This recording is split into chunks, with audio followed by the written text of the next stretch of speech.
I have some good news. And no, it's not that my hair grew out and it looks like crap because I'm too lazy to cut it. The good news is I don't actually have cancer. Only took me, 2.5 months to finally figure that out, but at least now I know. So what it turns out to be is an how do you pronounce that? No, epididymis, I think, cyst. Anyway, it's just a cyst and it's not going to go away, but it's not going to get bigger and it will not now or in the future cause any health issues for me. So basically, not a worry, not a problem, nothing to worry about. And yeah, it only took me 2.5 months to figure that out. And I was never really that afraid or that scared because, even if it was cancer, I'm like, no way this is going to kill me. And it's like I faced death multiple times before. I'm not to sound like blasé or anything, but it's like I'm used to it by now. Death does not scare me. But I'm really relieved that I finally know and it's finally over. First of all, because like, even if I wasn't scared, it's still there in the back of my mind. And I'm like, yeah, okay, I like this is kind of pending and I need to wait for an answer so that I can finally move on. And more importantly, it was worrying my girlfriend. Like she was way more worried about me than I was about myself. Which is probably not a good thing when you think about it because it means that, I need to care more about myself. But at the same time, it's good because it doesn't stress me out. So I'm really, really relieved to finally have an answer and to know that it's nothing serious because now I know she can stop worrying. She can stop feeling, you know, bad about the whole situation. So that is definitely the good news. And speaking of my girlfriend, let's see. Well, first of all, before we get to that, let me just kind of explain what's been happening over the last 2 months. So, last video I made, it's been a while. I think it's definitely been over a month since my last video, and I think 2 months since my last update about this cancer. And yeah, I did not think it would take 2 months. But anyway, so yeah, for the first month and a half, I was, staying with a friend, trying to do everything, get the medical card renewed, go get the tests, and find a job and everything. So, and also going to visit my family and friends and everything. And it was definitely fun, like visiting everyone and catching up. But there was always this feeling of, I feel like I'm intruding when I'm staying with my friend, even though we used to be roommates and it was nice to spend time with him again. It's his house, like he's married, and it's like I feel like I'm intruding on their life. And I know, okay, for a couple weeks it'll be fine, but the longer I stay, the more I feel like I'm impeding. And same with my family. I stayed at my mother's for I think it was just like a day because I ran out of time. But anyway, like I stayed at my sister's for maybe a week, and I stayed at my dad's for a week. And it's like it's nice to see the people that I haven't seen in a while and spend time with them. But at the same time, I don't have that space of feeling like this is my home. And even now, like I rented an apartment and it's mine for now, but of course none of the furniture is here and I'm living in someone else's apartment, but this is still for now my apartment. And there's just a tremendous sense of relief that comes from that, of not feeling like I'm always intruding on someone else's life and always in that state of, well, this is just temporary. Even though, yes, this is just temporary, but it's a different feeling. So, anyway, visited friends, families, celebrated the holidays, renewed my medical card, driver's license, did all the things that I had to do. And yeah, it took longer than expected, but now I have a job. I work in renovation. And in fact, today I should be working, but yesterday my boss is like, oh yeah, you can take the day off. The contract we're finishing only requires one person to finish, and then tomorrow we're going to start another one. So just take today off and then come back tomorrow. So gives me a chance to one, do more job search. I'll get to that soon. And two, record this video because I just got the news a couple minutes ago. So yay, no cancer. Although now I can't make those jokes anymore. Yeah. Don't get me wrong. I'm very, very happy that I don't have cancer. But to be fair, I did enjoy making those jokes. I probably still could make them, but not really in good taste. Yeah.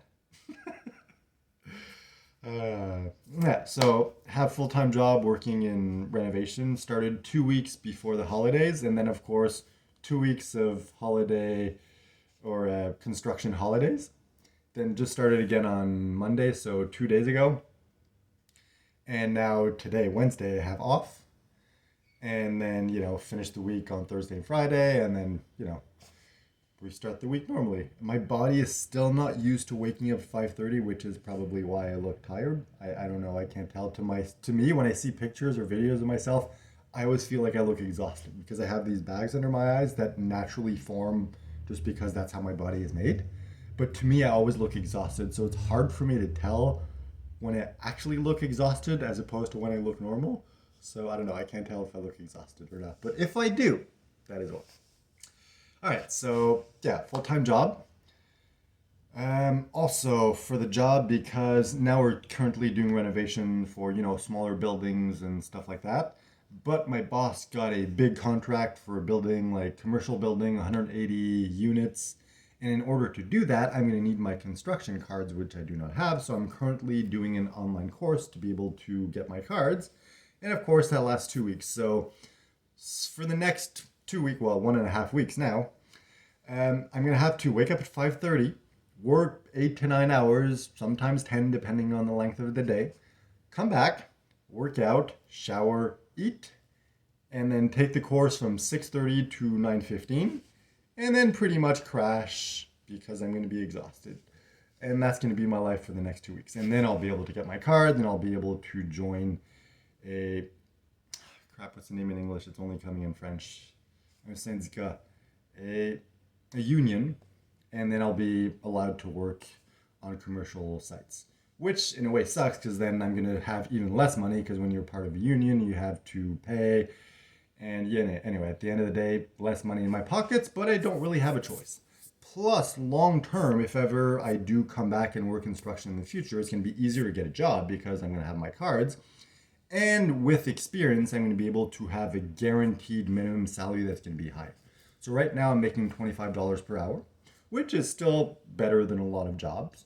It's, average salary, $50,000 per year, the average Canadian salary, which, pretty good considering the fact that I don't have any formal training or my cards or anything. Like, yes, I've been doing this for years and years, but because I don't have my cards, salary might be a little lower. Whereas if once I get my cards, let's say I work for 3 years, then I think my salary, like minimum salary, like they can't pay me any less than that. I think it goes up to like 32 or something like that.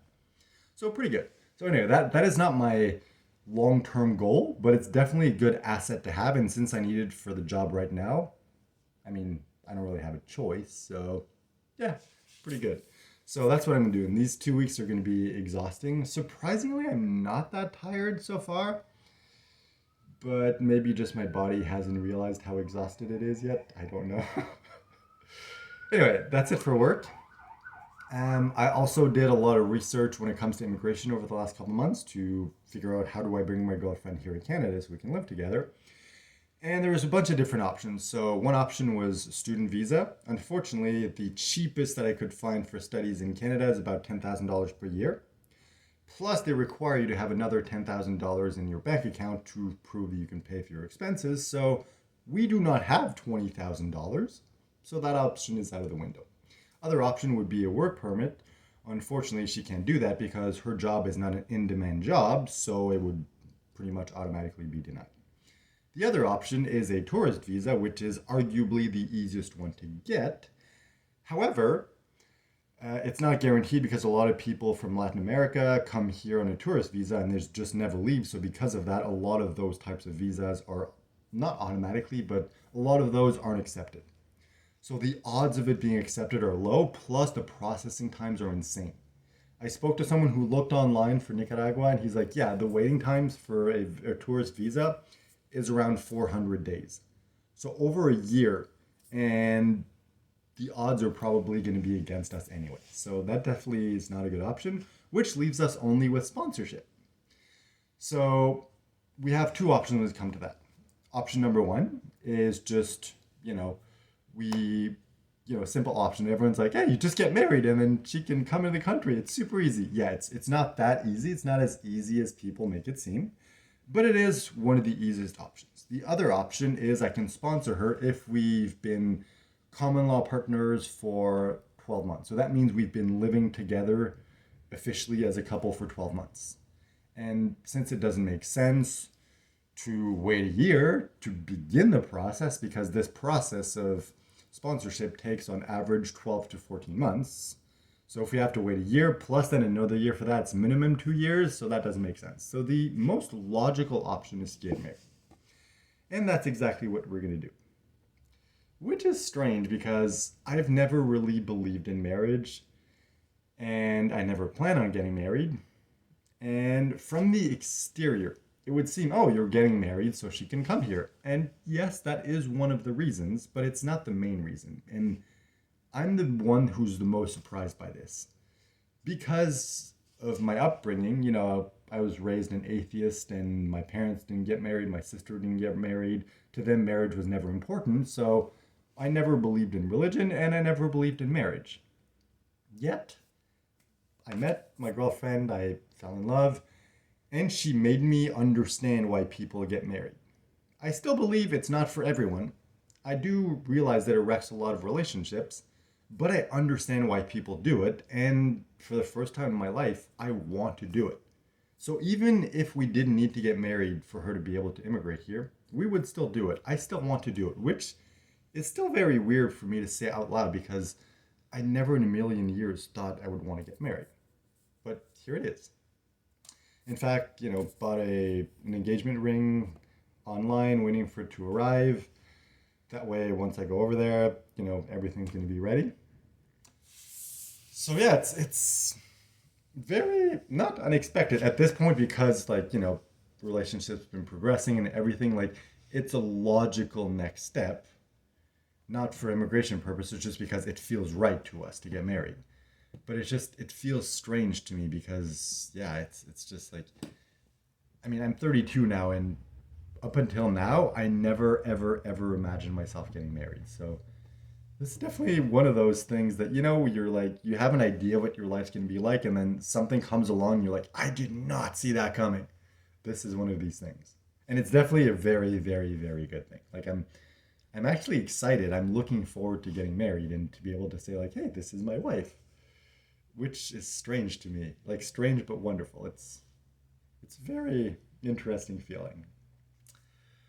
So yeah, to come back to what I was saying before, this is the reason why I'm looking for a new job because my current job, even though it pays pretty well and I'm good at it and I know what to do, and long term I could be making more, it doesn't make sense for me to stay here because it's going to take a year to 14 months once we begin the sponsorship process in order for the application to be hopefully accepted. So I'm not going to stay here for a year and her over there for a year and just wait for her to be able to come. Like, no, I'm going to go over there. I'm going to join her, which is why I'm now looking for an online job. It's been surprising. Like, when you start doing job research, you realize just how many jobs there are out there and just how many jobs that are there that you're not qualified for. And it just makes you feel like crap. You're like, this is hopeless. I'm never going to find a job. But every once in a while, you come across those jobs where you're like, oh, I'm actually qualified for this. I'd be pretty good. And it actually pays pretty well. Like, as an example, one of them that I came across, I don't know, half an hour ago when I was browsing. It's an uh, online business teacher for grades 6 to 8. It's 4 hours per day, 4 days per week, so 16 hours per week, and it pays $80 per hour. So basically, full-time salary, working 16 hours per week.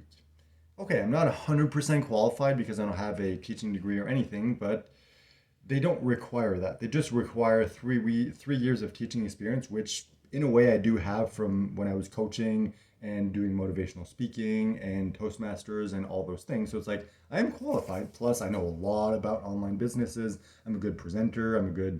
Well, I don't know. I've never really taught like a classroom of students, but it's like, I know how to teach people. That's not really going to be an issue for me. It just comes down to, are they going to look at my resume and see and think, yeah, okay, he's qualified or not. We'll see. I don't know. But yeah, so continuing to do that research online while I'm working full time, while doing that evening course for my job. And once that's done, I'm going to be starting another course, which is going to be for another online job more in the future. So I came across this while doing some research for online jobs, and it's a training program that's going to teach me how to be a quality, QA, not quality assistant, quality analyst. There we go. Quality analyst. So basically, websites or applications or any type of tech company that has some sort of virtual service or product needs people to go through it and look at things and test everything to make sure that everything works. Let's say a website, it's like you need to make sure that the images, first of all, are there, they're not missing, that they're sized properly, that the text is aligned properly, that there are no grammatical errors, and so on and so forth. Same for applications, same for, whatever type of software there is. So it doesn't require that much skill, but you still need some sort of degree of training because most of those jobs require experience and you need that in order to get the job. And the thing is, because it's in the tech industry, it pays very well and it's online, so I could do it from Nicaragua. So the average salary for a QA analyst is between $65,000 and $100,000 per year, which, it's pretty good considering the fact that I can do it online and it's not that difficult. And from what I've understood, there's not always that much work because sometimes it's just like you're hired by the company, but they have nothing to test. You're just kind of like waiting around until they're done whatever they're working on, so you can then do the QA. So that's more like long-term strategy. And yeah, I'm going to start that course once my current course for my current job is over. So there's going to be 7 weeks of training, then 3.5 weeks of internship, then 4 to 6 weeks of mentorship, and then on average it takes 2 to 4 months for their students or graduates or whatever you want to call them to get a job. Obviously it depends on people, some people longer, some people shorter, and they're saying that on average 96% of their students get a job afterwards. So yeah, unfortunately for that, at the moment, even though I have a job, it's because I only worked for 2 weeks and then we had a break for 2 weeks and I just started and I had to pay for the course and I had to pay for the consultation for immigration and I'm going to have more expenses for immigration and stuff. So it's like, and the new apartment also, there's a lot of expenses. I just can't really afford to spend like multiple thousands of dollars on that because normally it's around $7,000 for the program. But because I purchased it during the holidays, they had a discount for the holidays. It was 60% off. So it was 2,800 US, which is equivalent to 3,800 Canadian. And I was looking when I was looking to purchase it. I was like, all right, I have $4,000 in my bank account. This costs almost $4,000. If I buy it, I'm basically going to be broke until I get my next couple paychecks, which in itself is not that bad because in the long run, it's very good. In the short run, not really so good. So I'm like, okay, I could afford this, but it's not logical. Like it's not responsible to spend all my money on this when I have all these expenses. So I asked the universe to send me the money somehow. And while I was going to my sister's for the new year, I was in the car with my dad and I was explaining everything, the situation and the job and everything. And I mentioned this. And I explained everything, and he offered, without me even asking, he offered to lend me the money so I could do it. So I'm like, all right, not what I was expecting, but thank you for sending the money, universe. And also thank you, Dad, for lending me the money, most of all. But yeah, it's just, I was not expecting that. So anyway, that's pretty much all that's happening. Final thing that I just realized I didn't mention is, yes, I now have an apartment, temporarily. So I was looking for apartments. Went to visit a few. I was looking mostly for roommate situations because it's cheaper that way. But I didn't really find anything that worked and I was kind of pressed for time because I didn't want to spend too much time with my friend and overstay my welcome.